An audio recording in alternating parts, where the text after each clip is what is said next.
Política local. Manuel Pisco, Ivan Gonçalves e Paulo Ribeiro analisam a atividade municipal na região. Política local. Política local. Política local.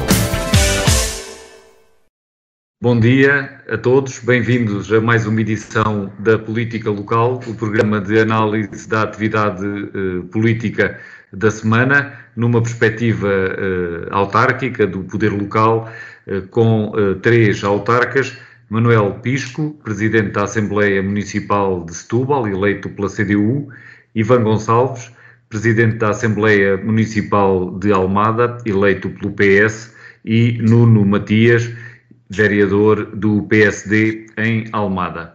Nuno Matias é uma estreia neste programa, entra em substituição de Paulo Ribeiro, que foi, entretanto, nomeado secretário de Estado e foi empossado já esta sexta-feira, ao final da tarde. Este sábado tem uma primeira reunião do Governo alargada, um Conselho de Ministros e de Secretários de Estado que vai ter lugar em Óbidos, e com isto Paulo Ribeiro interrompe a participação durante mais de um ano neste programa Política Local. Paulo Ribeiro, que é ainda vereador eleito em Palmela, creio que ainda não renunciou, é também deputado eleito por Setúbal nestas legislativas de 10 de março e agora é governante, é titular da pasta da Secretaria de Estado da Proteção Civil. Temos para o programa de hoje, como dizia, a estreia de Nuno Matias, a quem damos as boas-vindas, desejamos-lhe a maior sorte e agradecemos a colaboração neste programa. Nuno Matias, bem-vindo. E para hoje há três temas em agenda: o novo governo, agora o elenco completo, depois da tomada de posse dos secretários de Estado, incluindo Paulo Ribeiro na Proteção Civil, como já referi. Temos também desta semana a comemoração dos 5 anos do passe navegante e a polémica à volta dos resíduos urbanos, as críticas ao sistema gerido pela Amarsul na Península de Setúbal sobem de tom, com o Presidente da Câmara Municipal da Moita a arrasar, digamos assim, esta empresa que é responsável pela gestão do sistema e a referir que os municípios podem deixar de pagar a contribuição para este serviço. Começamos pelo primeiro tema e eu começo já por Nuno Matias. Este novo governo, agora com os secretários de Estado, que são 41, há algumas polémicas, designadamente da falta de algumas secretarias de Estado, é o caso das migrações, também a Secretaria de Estado do Ensino Superior, há também quem aponte a falta de estatuto ministerial a alguns temas, algumas pastas, por exemplo, a pasta do Ensino Superior também não tem um ministro como havia no anterior governo, e temos esta novidade de Paulo Ribeiro, que é o líder distrital do PSD aqui na região, ser chamado e assumir as responsabilidades de secretário de Estado da Proteção Civil. Como é que vê esta escolha, Nuno Matias, e também que apreciação genérica é que faz do governo e das condições em que ele arranca? Bom, muito bom dia, Francisco, muito bom dia, Ivan, muito bom dia, Manuel. Em primeiro lugar, agradecer o convite para aqui estar e a dizer-vos que é um gosto participar não só nesta conversa, mas nesta reflexão. Em segundo lugar, como é óbvio, espero estar à altura de substituir o meu querido amigo e companheiro Paulo Ribeiro, agora que assume estas responsabilidades governativas. E olhando para este elenco e pegando na sua questão, eu vejo uma organização pensada em paradigmas um pouco diferentes. Não significa que a orgânica do governo anterior fosse errada, não é isso que está em questão. O importante não é tanto a forma como está distribuída ou como está identificada a semântica. O importante é que os protagonistas tenham um caminho, tenham um projeto, tenham uma visão e saibam o que vai ser feito e como é que pode ser concretizado.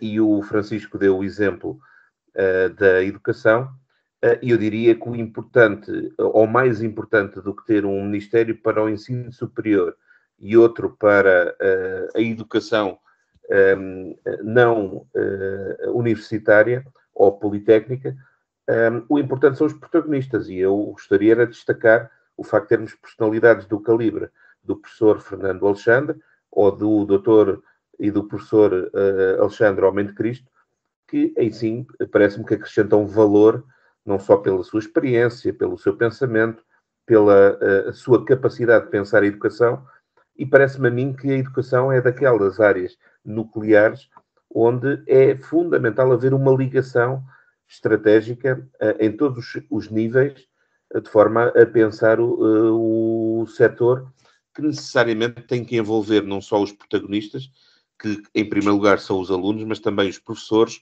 o pessoal não docente, e portanto eu estou a ver com muita expectativa o facto de, apesar de estarmos a falar de um cenário que é algo que nas últimas legislaturas não testemunhamos, o facto de não haver firmada uma maioria parlamentar de decisão, não deixa de ser um desafio, mas também pode ser uma oportunidade, porque o governo do engenheiro António Guterres também teve 4 anos de maioria relativa e não foi por isso que foi possível construir pontes, e eu acho que aí sim os cidadãos têm dado um exemplo de muita maturidade e certamente não vão aceitar, nem vão perceber, na minha opinião, que numa altura de desafios todas as forças políticas representadas não tentem construir essas pontes e queiram optar por criar muros que acho que ninguém iria entender,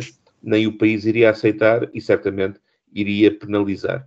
E, portanto, parece-me que este elenco procura acrescentar uma boa energia com figuras que muitas delas nem sequer têm ligação partidária, são pessoas de reconhecidos méritos.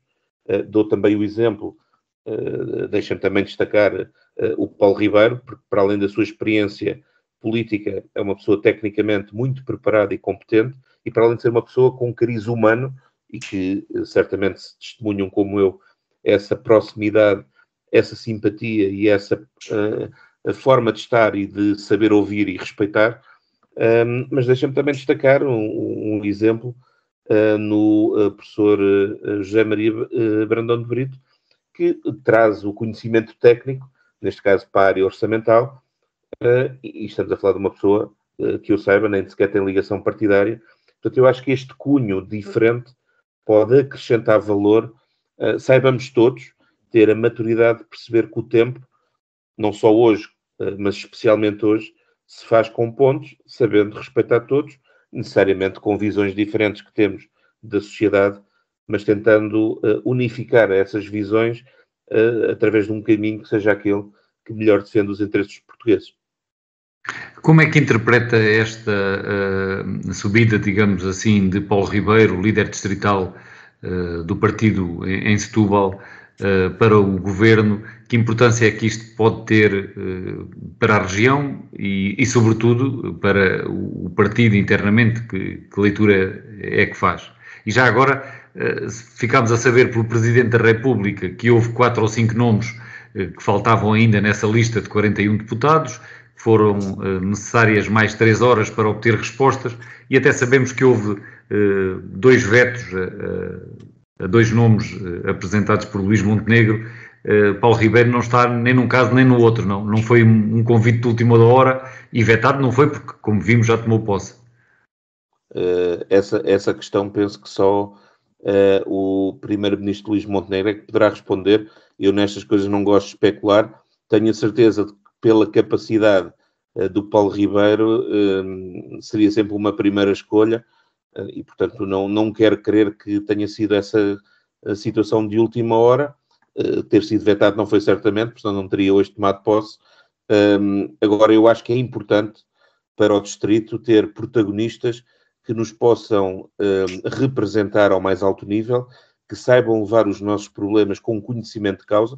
E permita-me destacar, quer dizer, no anterior governo tínhamos a Ana Catarina Mendes e o António Mendonça Mendes, são pessoas por quem eu tenho amizade e estima pessoal há muitos anos, que são do Partido Socialista, mas o que importa é que são pessoas do distrito que conhecem o distrito, os seus diferentes concelhos, e o Paulo Ribeiro tem essa capacidade, tem esse conhecimento, e, portanto, acho que nessa linha pode acrescentar a defesa intrínseca dos interesses do Distrito de Setúbal, na certeza de que, enquanto governante, não vai certamente beneficiar Setúbal em detrimento de outras áreas do país. Um governante é para todos os portugueses e para todos os distritos e regiões autónomas, mas eu tenho a certeza de que irá nessa esteira e nessa tradição levar os conhecimentos que tem sobre a realidade do distrito para as decisões, os debates, as reflexões que em sede de governo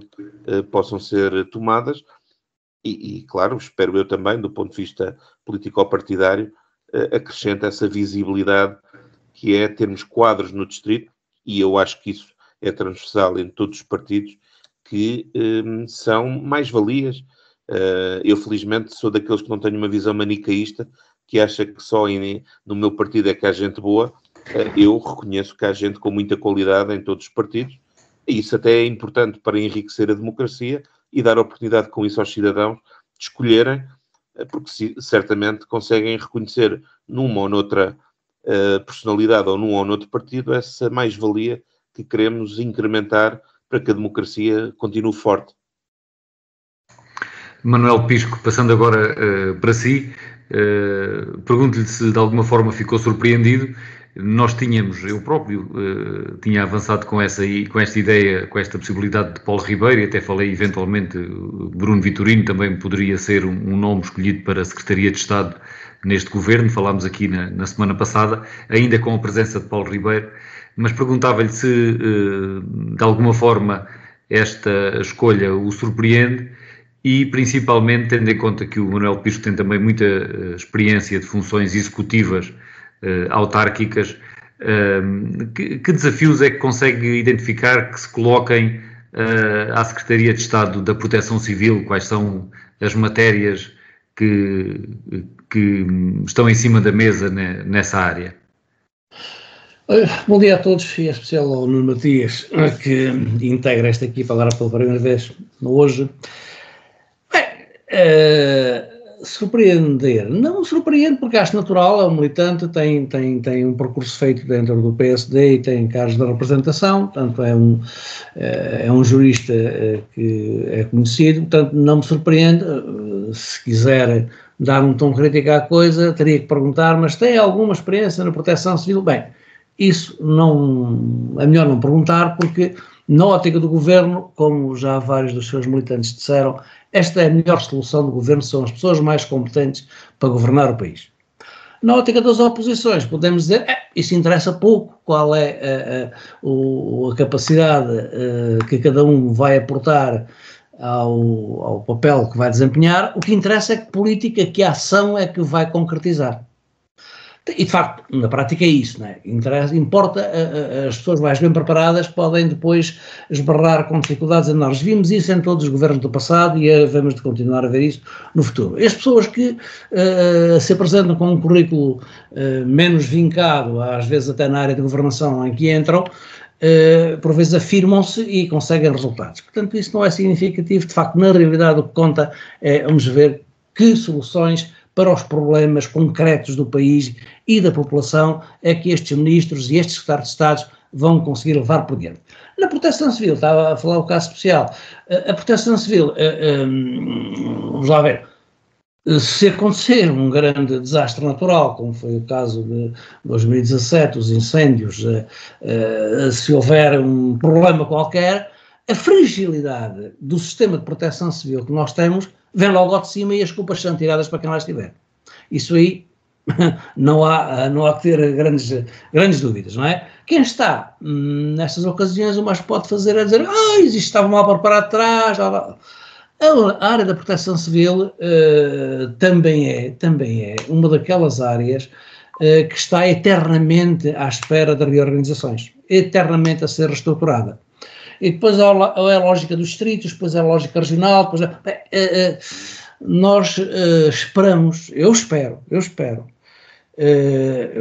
mas espero em duplo sentido. Espero que o Governo consiga fazer aquela reforma estrutural do país que está prometido para um mandato, não diz que é para 6 meses nem para um ano, mas que está oficialmente anunciada, que foi o Ministro da Presidência que tem vindo a vincar esse aspecto. Queremos fazer uma reforma estrutural do país e da administração pública e da governação no mandato. Esse é um grande objetivo. A outra expectativa, no sentido contrário, o sentido do pé atrás é, vamos lá ver em que sentido é que essa reorganização se vai fazer. Porque nós temos as áreas fundamentais que não se falaram na campanha eleitoral, da educação, da justiça, destas infraestruturas, da habitação, estas questões da modernização administrativa, da desburocratização, estas questões estão sempre a ser identificadas como entrave ao bem-estar e ao desenvolvimento do país. Essas precisam de ser resolvidas. Se tem um logo com 3 cores, ou se tem um logo com a esfera armilar, ou se a gente lança para aí uma campanha mais mediática porque se fala muito em corrupção, isso é o menos. Isso é o menos. E eu gostava que isso não ficasse o mais com o sinal de partida que o Governo deu com estes 2 aspectos. Levantar a questão da bandeira da corrupção, que é a bandeira do Chega, muito insistente, sem levantar a questão, e isto é que é complicado, da reorganização necessária, da reforma necessária por dentro da justiça, do sistema de justiça. Então vamos lá ver se uma ministra que é colocada como ministra da Justiça, se a pessoa que é colocada como ministra da Justiça, vindo com uma experiência que apenas é referida como do especialista no setor imobiliário, não sei se tem conhecimentos do sistema da justiça, porque é um sistema muito denso, que tem, enfim, alguns lobbies corporativos fortes, como nós bem sabemos, temos assistido isso. Vamos lá ver se consegue mexer no sistema de justiça para dar eficácia à grande profusão de leis anticorrupção que nós temos. Nós temos muitas leis contra a corrupção. A efetivação das leis é que é o problema. E os meios práticos para as fazer cumprir é que é o problema. Se nós deixamos de ter super mega processos a serem arrastados durante décadas e passamos, nos casos de corrupção sobretudo, é aí que eles se arrastam muito, e passamos a ter mais eficiência no tratamento, na investigação e no julgamento atempado desse processo. Essa é que é a questão-chave do combate à corrupção. A outra parte do combate à corrupção é, de facto, a reforma administrativa com a desburocratização. E, portanto, essa sim é também importante. Agora, a educação, para não esquecer um dos setores que eu estou sempre a apontar como essenciais, e indo ao encontro daquilo que referiu Nuno Matias. É, de facto, a chave do futuro, é a chave do presente, porque naquilo em que foi mais fragilizada no passado, mas é a chave do... Em termos pessoais, eu tenho colocado esta questão muito frequentemente.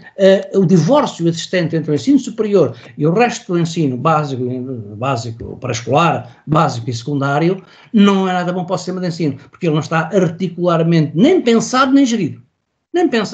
Para estar articularmente pensado, ele tem que ter revisões curriculares. Aquilo que se ensina às crianças e o interesse, a curiosidade que se desperta às crianças, aos alunos, tem que ser a chave da educação. E ela não está, são programas curriculares completamente fechados, herméticos de ciclo para ciclo, não estão sequenciados, e quando se chega ao ensino superior, aquilo não tem nada a ver com a preparação que se deveria ter dado aos alunos e que se está a dar cada vez menos porque eles não têm interesse na matéria que lhe é apresentada, e depois, com o conflito social e a ebulição social constante no setor do ensino, também já não têm professores capazes, estão cansados, estão saturados, capazes e com a disponibilidade mental para exercerem plenamente a sua função de educação. Sem educação não há ensino, não há aprendizagem. É preciso uma boa educação para que os alunos possam aprender. Portanto, em teoria, esta unificação no sistema de ensino, vamos ver se ela resulta numa unificação e resulta num pensamento global sobre o sistema. De baixo, da base, do pré-escolar, até à universidade, porque nós aprendemos a vida toda, nós começamos a aprender ainda na barriga da mãe e só acabamos a aprender quase quando estamos com os pés para a cova, quando já não podemos aprender nada, ou já não, parece que já não aprender. A nossa vida é aprendizagem. A nossa vida é aprendizagem. E a gente às vezes pensa que os problemas de aprendizagem ao longo da vida, que em certos momentos se tornaram moda a partir dos problemas da educação, da Educação e de Formação da União Europeia, parece que isso é uma coisa Ivan que Gonçalves, depois se esquece. sobre este agora, tema. Vamos ver o papel que cada um destes protagonistas faz e depois mais à frente faremos os nossos juízos e espero eu, queria eu, que fosse sem muitas ou quase nenhumas razões de queixa. Era isso que era bom, mas vamos a ver. Manuel Pisco, houve aqui uma quebra quando estava a falar, eu até pensava que já tinha terminado e já estava a começar a falar com o Ivan Gonçalves, mas depois o Manuel retomou e penso que ficou clara a sua ideia. Ivan Gonçalves, também sobre o governo, estes nomes dos 41 secretários de Estado, a circunstância de Paulo Ribeiro ser também um secretário de Estado, no caso da Proteção Civil, que comentário é que lhe merece? E eu recordo que no governo do Partido Socialista também tivemos como secretária de Estado da Proteção Civil uma governante aqui do Distrito de Setúbal, Patrícia Gaspar. Sim, e tivemos como Ministro da Educação também o João Costa, que também é aqui do Distrito. Sim, o governo do PS teve muito mais nomes ligados ao Distrito de Setúbal.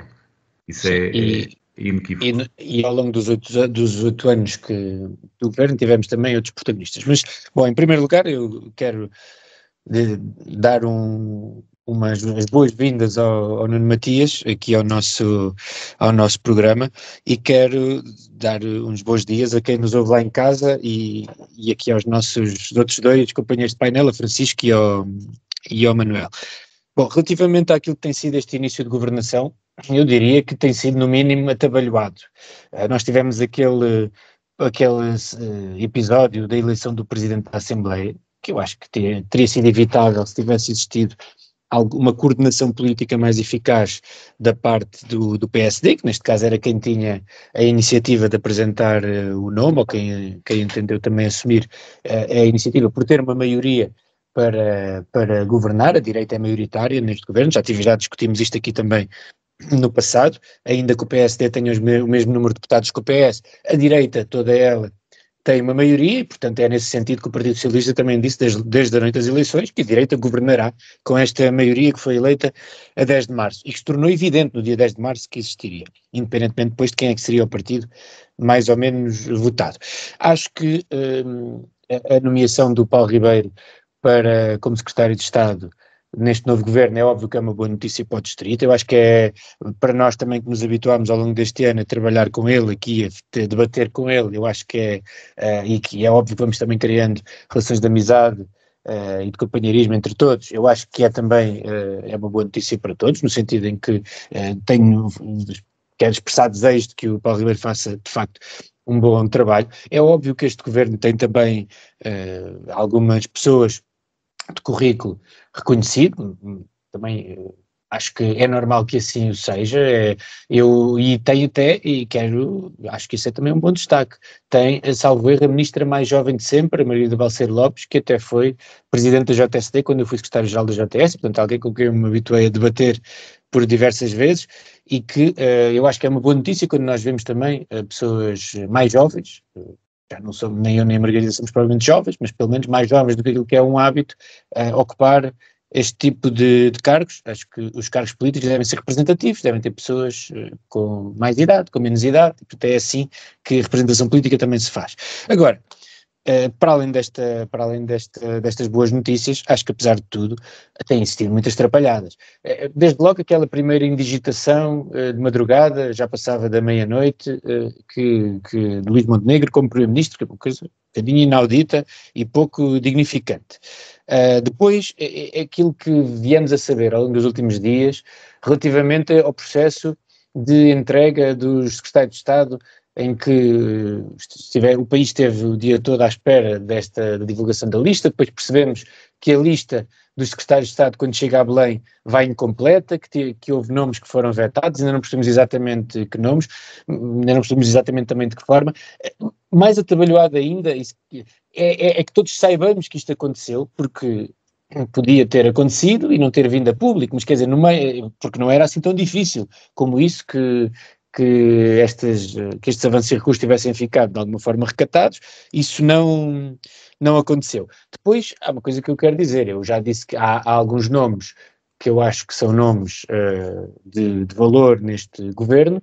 Agora, parece-me que é um governo muito fechado naquilo que é a direção do PSD, já falámos aqui sobre isso, acho que até, eu tendo a achar, ou posso até adivinhar, que se este governo se o Partido Socialista, se o último governo do Partido Socialista, que já foi tão criticado por ter muitos dirigentes do Partido Socialista, tivesse tantos membros da direção do PS como tem este governo do PSD, acho que existiria um clamor e no comentariado relativamente a isso. Neste caso, o PSD tem direito também aqui a uma tolerância diferente, pronto, é a natureza das coisas, mas acho que são obviamente os nomes possíveis para integrar este governo. Há algumas notas que são profundamente negativas, o facto de não existir uma Secretaria de Estado das Migrações, o facto do ensino superior, nem percebemos, parece que nem uma Secretaria de Estado existe uma Secretaria de Estado da Ciência, não se percebe bem qual é que vai ser a orgânica, o facto da habitação, que é provavelmente a maior crise que nós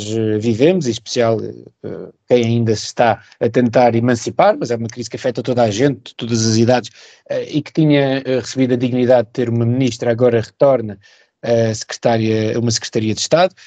Dizer também, uma Secretaria de Estado que tem um ministro que privatizou a TAP à 25ª hora, já depois de ter um governo demitido, e, portanto, já para não falar de outras pequenas coisas, quando o governo começa o seu mandato a querer demonstrar alguma iniciativa e o assunto onde pega é no logotipo do institucional que o governo utiliza nas redes sociais, enfim, acho que tudo isto parece um bocadinho desconchavado. Acho que ainda vamos a tempo o governo ainda vai a tempo de corrigir aqui algumas notas. É óbvio que é difícil, já não vai criar uma boa primeira impressão, isso acho que é evidente. Agora parece também, eu ao longo do dia de hoje fui vendo aí nas notícias e parece que existem também algumas dúvidas relativamente a algumas questões que envolvem os secretários de Estado. Enfim, isso já aconteceu no último governo e eu diria que se calhar não é só da natureza do governo que se constitui, mas é também da natureza dos tempos, mas até por ver aquilo que já tinha acontecido ao último governo, muitas vezes, e não estou a dizer que não existiram polémicas justificadas, mas algumas polémicas perfeitamente artificiais, acho que também se recomendaria na escolha das pessoas que constituem o governo algum escrutínio, algum elevadíssimo escrutínio relativamente àquilo que pudessem ser os temas que viessem a público, e ao longo do dia de hoje tivemos várias questões, inclusivamente parece que uma secretária de Estado recebeu também uma indenização antes de uma empresa pública, antes de passar por outra empresa pública. Sexta-feira, dia em que estamos a gravar o programa. Certo, mas, ou seja, acho que existem aqui algumas questões que ainda estamos para perceber, de facto, como é que este governo nos trazem os próximos dias relativamente ao conhecimento. Mas só para terminar, dizer, esta semana foi uma semana, eu acho que difícil. Este início foi difícil e já para não falar, mesmo terminar, depois nesta tentativa.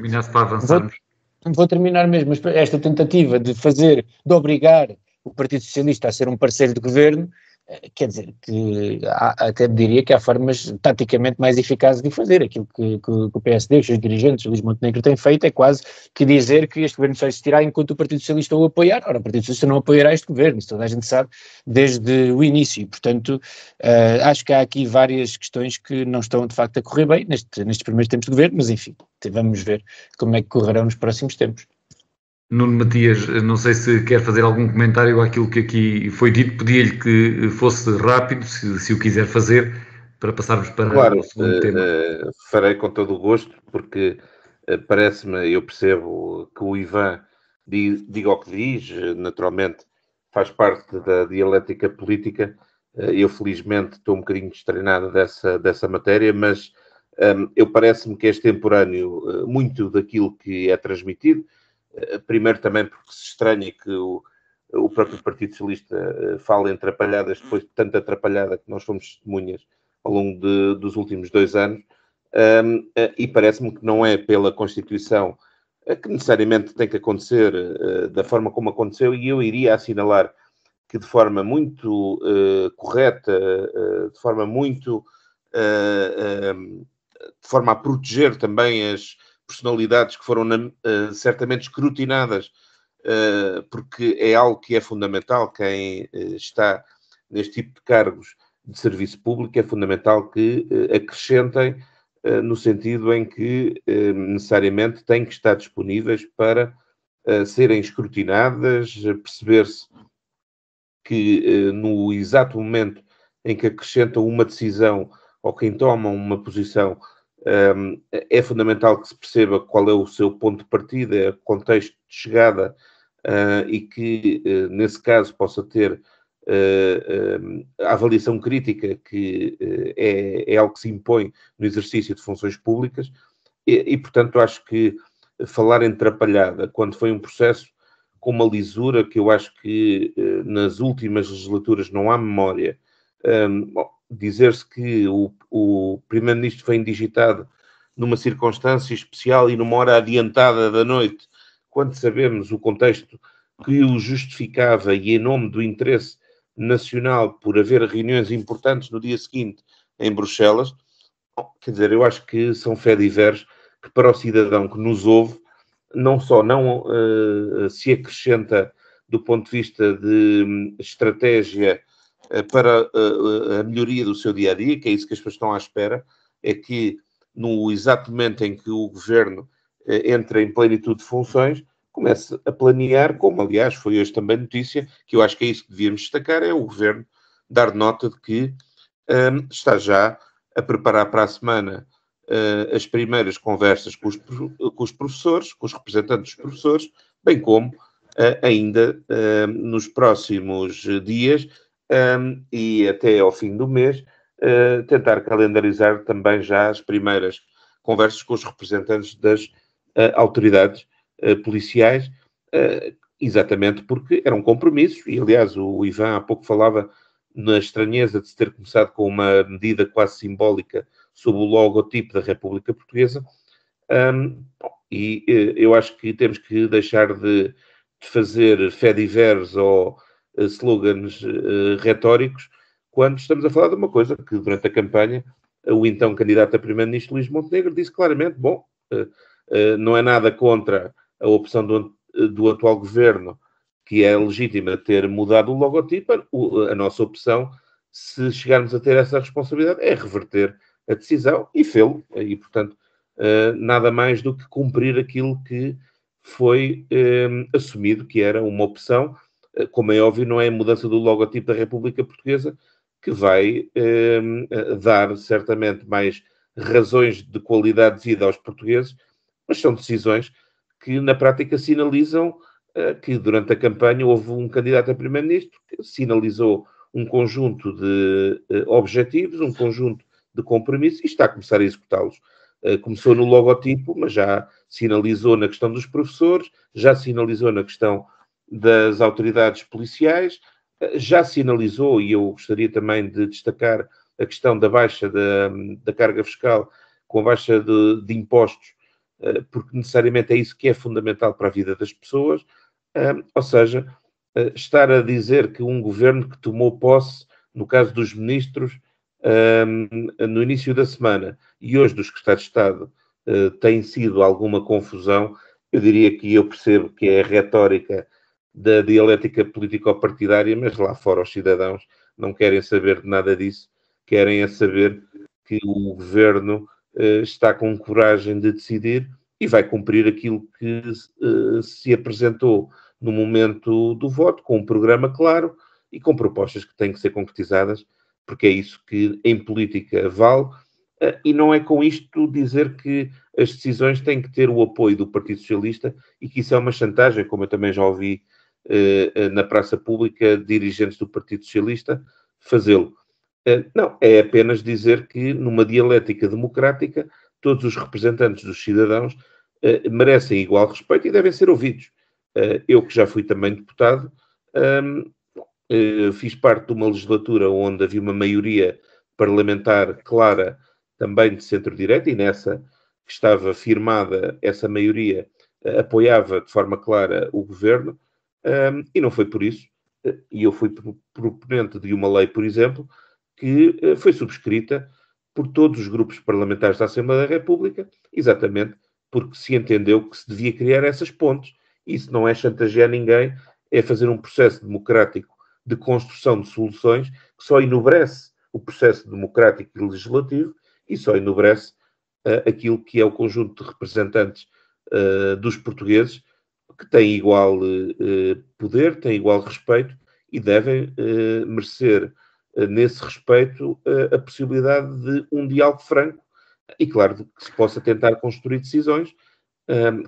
Portanto, aquilo que eu penso que também lá fora os cidadãos não entendem é que à partida se diga que não está disponível para isso ou que não se quer viabilizar aquilo que ainda não se conhece. Isso as pessoas lá fora não entendem. Acho que já passámos a fase e somos uma democracia madura com 5 décadas de história.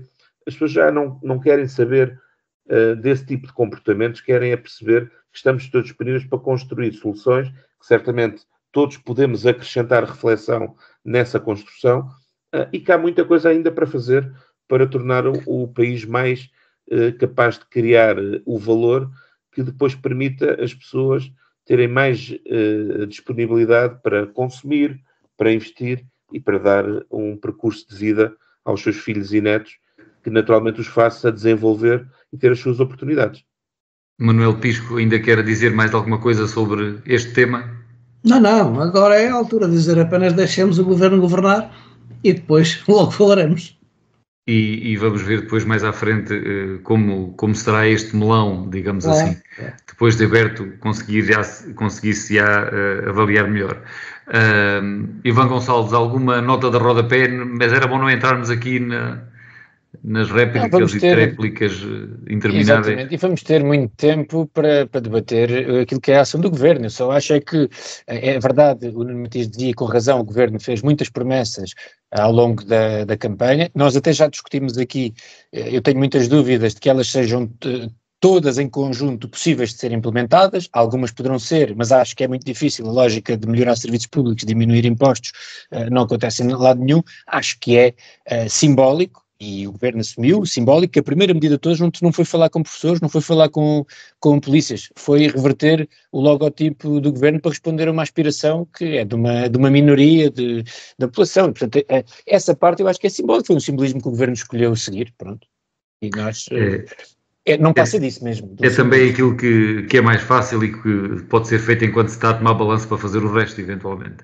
Mas deixemos esta questão da apreciação do governo. Vamos ter nas semanas seguintes a oportunidade de voltar ao tema.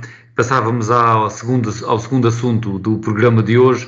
Os 5 anos do passe navegante foram assinalados com uma conferência em Lisboa, com presença da área metropolitana de Lisboa, da empresa dos transportes metropolitanos de Lisboa e também com os autarcas, pode dizer-se em peso, a esmagadora maioria dos autarcas, quer da Península de Setúbal, quer da margem norte do Tejo, portanto do conjunto da área metropolitana de Lisboa, estiveram presentes nessa cerimónia, caucionando aqui o sistema, digamos assim, e deixando claro que continua a haver um forte apoio dos municípios e dos autarcas a este sistema.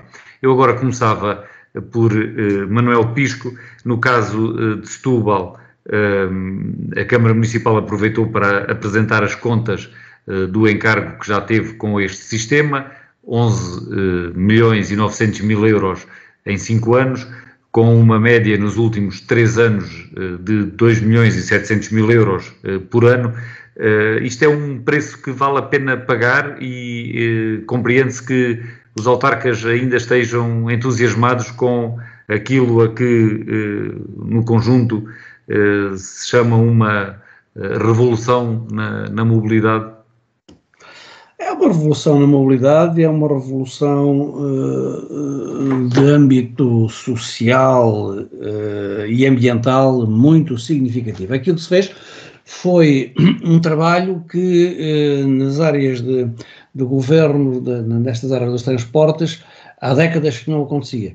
Nós vivíamos em sistema de sucessivas prorrogações, que já não eram prorrogações de concessões, coisa nenhuma, enfim, era deixar estar, de empresas de caminhonagem que tinham determinadas zonas, e a organização deste sistema de transportes, com a criação do passe navegante, que foi uma redução de preços substancial para todas as deslocações das pessoas que, sobretudo aqueles que precisam de fazer deslocações de casa de trabalho. É uma oferta de qualidade, com o caso de Setúbal e a maioria dos municípios das 4 áreas onde foi feito este concurso, com viaturas novas, com viaturas com requisitos também ambientais muito apertados.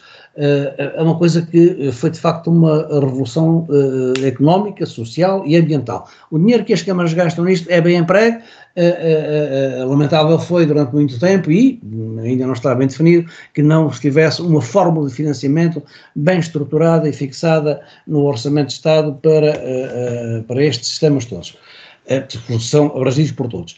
A Câmara não se queixa, foi um trabalho foi um trabalho de enorme, bem-sucedida consensualização em todas as áreas políticas. Podem seguir, vir privatizar as concessões que aí estão, como quiserem, mas foi consensualizada em todas as áreas, sobre a batuta é preciso também reconhecê-lo, de 2 peças-chave na área metropolitana de Lisboa.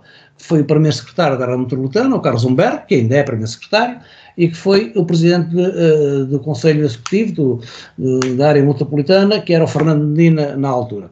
E, de facto, com a ligação que o Fernando Medina fazia ao governo, a partir de um encontro entre a área metropolitana de Lisboa e a área metropolitana do Porto, com a implicação que isso teve no governo, foi possível avançar no processo e, pese embora, os solavancos de arranque que em várias áreas concessionadas, as coisas tiveram, as empresas começaram, de um dia para o outro não se substitui uma empresa concessionária a transportes por outra, com uma rede diferente, que fora redes de transportes, os itinerários são escolhidos pelos municípios, são os municípios que dizem qual é o itinerário que os autocarros têm que fazer, as necessidades de transportes são localmente definidas e coordenadas a nível da área metropolitana. Portanto, é um sistema verdadeiramente público de operação privada.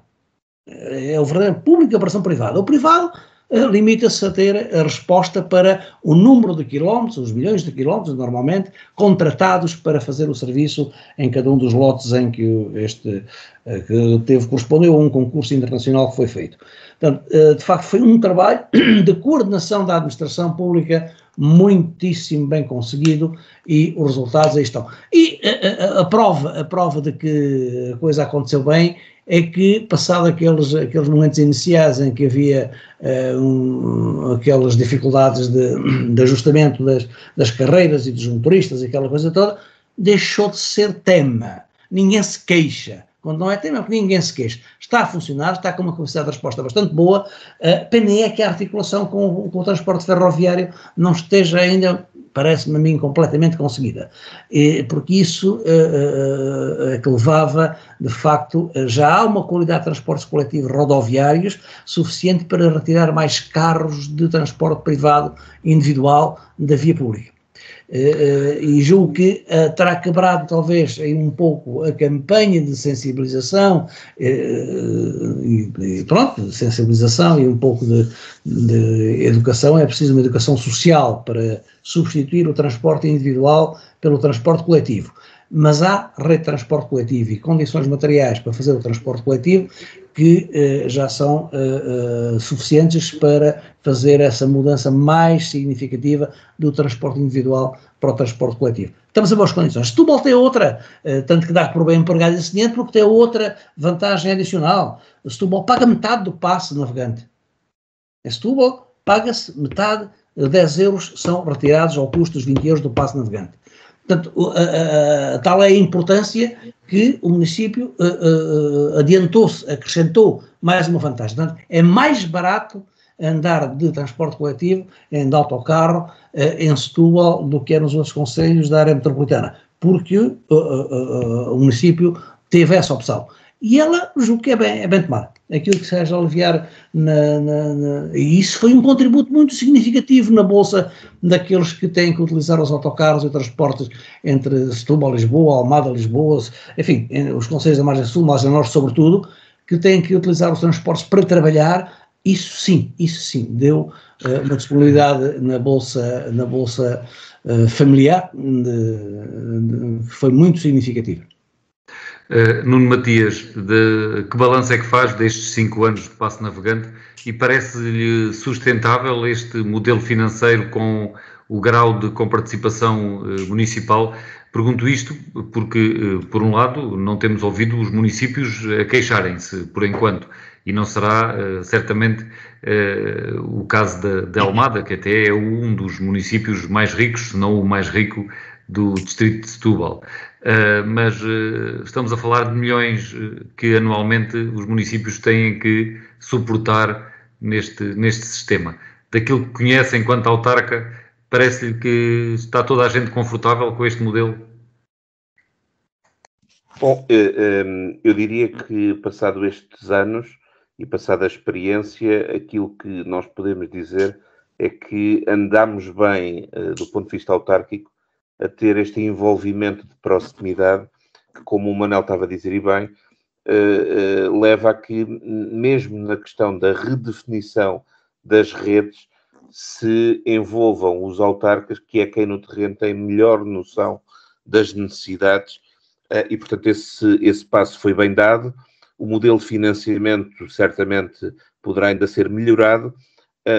Eu penso que as autarquias não se queixam porque estão necessariamente a usar as suas capacidades para tentar melhorar um serviço público que é relevante, e aquilo que é verdade é que temos hoje mais rotas, temos hoje mais autocarros e até temos mais frequência, apesar de não ser um sistema ainda perfeito, porque ainda é um sistema que se está a desenvolver e quando é algo que nasce quase de raiz, necessariamente tem dificuldades, e nós sabemos, e em Almada foi um exemplo que pudemos testemunhar, em que a Carris Metropolitana se calhar não estava preparada no momento zero do início da sua operação para ter a oferta que deveria ter organizado e ter as capacidades logísticas, sobretudo de motoristas, que permitisse fortalecer a rede como ela própria estava programada e planeada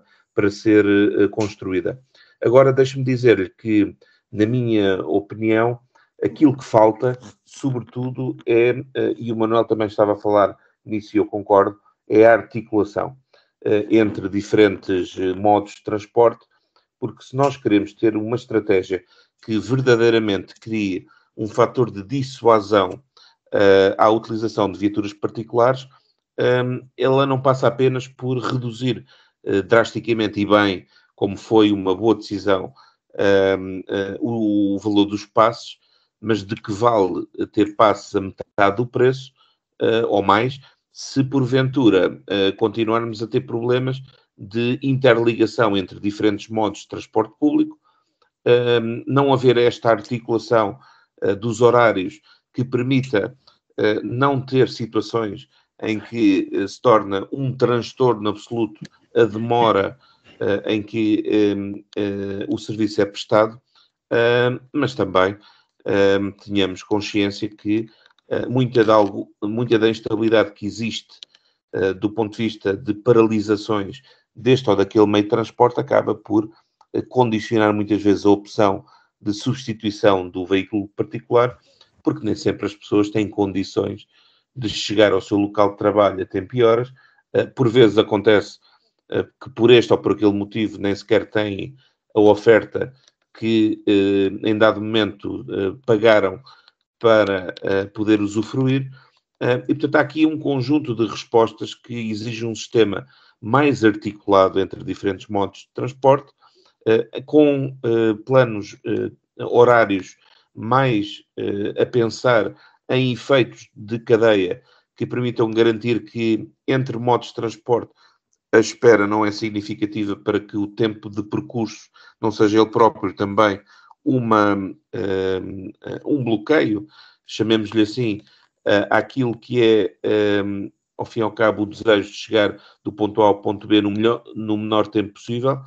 E, portanto, esses fatores de sistema que eu penso que devem ser melhorados não vão colidir com a opção que foi, na minha opinião, um bom passo e um passo muito positivo, e em que o envolvimento das autarquias, na minha opinião, foi essencial para que possa começar a construir-se com mais racionalidade e com mais adesão à realidade e às necessidades dos cidadãos, porque eu não tenho dúvidas. Houve aqui um corte na ligação com o Nuno Matias, pelo menos.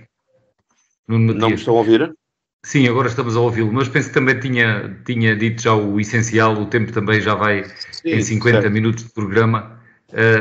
Peço desculpa, Nuno Matias, mas íamos passar agora para o Ivan Gonçalves também ainda sobre o mesmo tema. Ivan Gonçalves, estes 5 anos de passe navegante, acredita que já estamos em velocidade de cruzeiro e que estão definitivamente ultrapassadas as dificuldades iniciais? Por exemplo, no caso de Almada, o desenho do sistema que estava previsto está já a ser cumprido a 100% pelo aquilo que sabe do que se passa no terreno? Sim, é óbvio que sim, houve algumas perturbações inicialmente em vários pontos do distrito e com o tempo a linha essas perturbações foram sendo ultrapassadas e hoje, do ponto de vista do transporte rodoviário, que é aquele que eu penso que o Francisco se refere, hoje os cidadãos em Almada e no distrito de Setúbal e em toda a área metropolitana de Lisboa estão muito mais bem servidos do que aquilo que estavam anteriormente, mas não é só nesse ponto de vista que existiu investimento e que existiu vontade de transformação. Do ponto de vista dos barcos que circulam no Tejo, também já tivemos o primeiro barco a chegar e os restantes estão para breve, mas eu acho que aquilo que se assinalou nestes 5 anos e que é muito importante nós não nos esquecermos, é de facto aquela que foi talvez a maior transformação ou a maior revolução na forma como se pode aceder aos transportes públicos aqui no país, mas em particular na área metropolitana de Lisboa, em muitas décadas, que é o facto de se ter passado, o passe passou a ter um valor que é muito inferior àquele que existia anteriormente. Uma família com 2 filhos podia facilmente pagar centenas de euros, a chegar a mais de 200 euros com os seus passos. Hoje em dia uma família não paga mais do que 80 euros, em alguns casos, o Manel Pisco até o dizia, e bem, por exemplo, no caso do Concelho de Setúbal, que existe mais um contributo do próprio município, não é o único município que o faz, mas esta medida é profundamente transformadora e foi para muitas famílias do nosso distrito, e nós sabemos que na Península de Setúbal esta questão da mobilidade e do tempo que se perde em deslocações diárias é mesmo um dos maiores temas da vida de quem aqui mora. Todos os estudos nos dizem que são os habitantes do nosso distrito, de alguns concelhos em particular, aqueles que perdem mais tempo por dia em deslocações para os seus trabalhos e, portanto, já que esse tempo existe, e é verdade, tem que ser melhorado essa vertente, mas na vertente também do custo que acarreta esta utilização de transportes públicos, eu acho que houve aqui, no fundo, aquilo que quase que se pode dizer que foi um aumento dos rendimentos, porque estas pessoas passaram a ter mais rendimento disponível, a maior parte das famílias do nosso distrito, aquelas que usam os transportes públicos. Então eu acho que é uma notícia, acho que foi uma medida transformadora. É óbvio que há muito para fazer e para melhorar. Eu concordo genericamente com aquilo que o Manel e que o Nuno também já disseram. Eu acho que é daquelas medidas na qual estamos todos de acordo. Foi concretizada por um governo do Partido Socialista, é algo que me orgulha enquanto socialista. Agora cabe aos governos seguintes, neste caso ao governo da AD, do PSD e do CDS, ir melhorando aquilo que há para melhorar. É verdade que é preciso a questão da operação entre os vários transportes, como o Nuno Matias dizia, é verdade que precisa de ser melhorado, temos de ter mais oferta, porque essa é a única forma de nós também diminuirmos o recurso ao transporte individual, como dizia muito bem o Manel Pisco, é aposta e reforço dos transportes públicos. Ivan Gonçalves, aproveitando o facto de ser socialista, já temos pouco tempo, não dá para entrarmos no último tema que tínhamos previsto, mas teremos a oportunidade, é a Amar Sul, a necessidade de continuar a recolher e a tratar os resíduos vai manter-se e, portanto, teremos a oportunidade de voltar a esse assunto. Sobre os transportes ainda, assistimos esta semana uma situação algo inusitada, uma Câmara Socialista do Barreiro denunciar o protocolo que tem com outra Câmara também socialista, a da Moita, por alegado incumprimento do protocolo do pagamento do serviço dos transportes coletivos do Barreiro nas carreiras 1 e 2 da Moita. Não sei se teve a oportunidade de tentar perceber o que é que se estava aqui a passar, mas isto é também da área dos transportes que estamos a tratar, não só lateralmente, mas os TCB também fazem parte dos operadores que integram o sistema. Que importância é que dá a isto e como é que é possível chegarmos a uma situação destas? Bom, eu não sei, como é evidente, eu não sou autarca, mas não é em nenhum destes dois conselhos, não tenho aqui nenhuma informação privilegiada para além daquilo que veio a público. Eu acho que o facto de serem as duas câmaras socialistas, enfim, é pouco relevante para o caso, aliás, e isto até é uma prova de que aquilo que as duas câmaras estão a fazer é defender os interesses das suas populações. Portanto, se fosse ao contrário é que seria mau, era dizer por serem as duas câmaras governadas pelo mesmo partido, existir algum desleixo em alguma forma de exercer as suas funções. Não me parece que seja isso existir, que esteja a existir. Aquilo que me parece é que cada uma delas está a defender a sua posição. A Câmara do Barreiro entende que deve ter uma retribuição para o serviço que é prestado, a Câmara da Moita, pelos vistos, entende que esse valor é excessivo. Pronto, eu acho que é preciso que os cidadãos não sejam afetados e que, se existem algumas discrepâncias relativamente àquilo que é a visão de cada uma destas duas entidades, elas têm que fazer ver a sua posição e depois as entidades competentes decidirão quem é que tem razão. Aquilo que é importante mesmo é que os cidadãos não fiquem sem o recurso ao transporte público. De resto, o facto de serem as duas socialistas, como já disse, acho que é o menos relevante para a questão. E com isto chegamos ao final da edição de hoje de Política Local, que está no ar aos sábados às 11 da manhã e com repetição aos domingos às 2 da tarde e fica depois disponível nas plataformas de podcast. Eu despeço-me dos ouvintes e também de Manuel Pisco, Ivan Gonçalves e Nuno Matias. Voltamos de hoje a 8 dias. Uma boa semana para todos.